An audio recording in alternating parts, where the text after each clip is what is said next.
Assalamualaikum warahmatullahi wabarakatuh.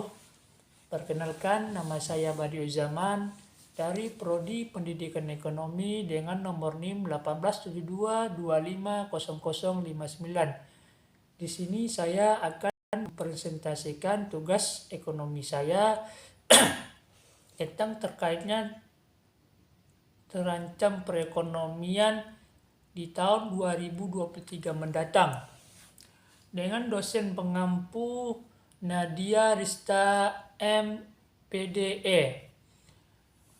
Nah, kalau kita paham dengan politik ekonomi atau kebijakan ekonomi, maka sangat jelas para ekonom, khususnya ekonom komprensi, itu sudah memberikan satu penggambaran apa yang disebut ekonomi yang sehat dan apa yang disebut ekonomi yang sakit.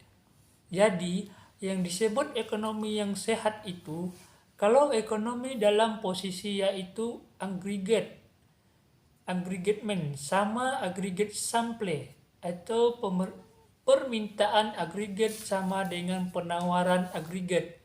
Sehingga yang disebut sakit itu kalau terjadi ketidakkeseimbangan antar permintaan agregat itu lebih tinggi dari penawaran agregat, itu pasti menyebabkan terjadinya inflasi, yaitu harga barang akan naik secara umum, dan itu disebut penyakit ekonomi yang berbahaya. Jadi harga yang mengalami kenaikan itu disebut inflasi.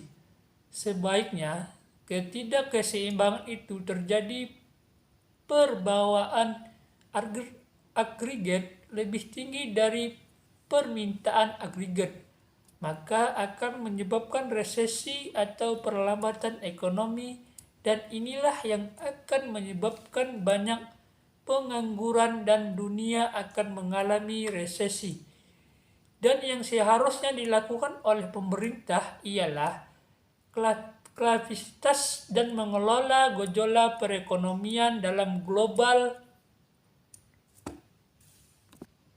yang tidak pasti terjadi atau sebagai shock absorber. Sebagai rakyat biasa, ini problemnya sistem fiat money.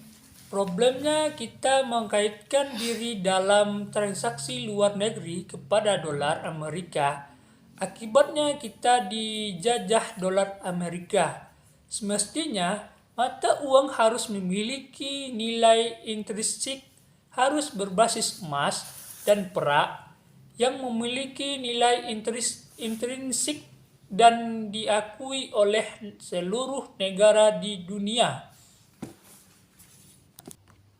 Banyak perusahaan yang ada di Indonesia, baik negeri maupun swasta, yang bekerja sama dengan perusahaan outsourcing.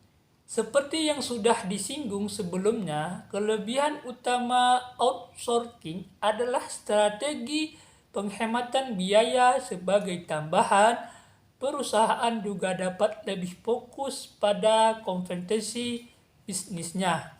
Dengan begitu, perusahaan akan lebih fokus pada sumber daya lain untuk meningkatkan efisiensinya dan meningkatkan daya saing, sehingga produksi dapat melakukan dengan lebih sederhana dalam waktu yang lebih singkat, sekaligus mengurangi biaya operasional.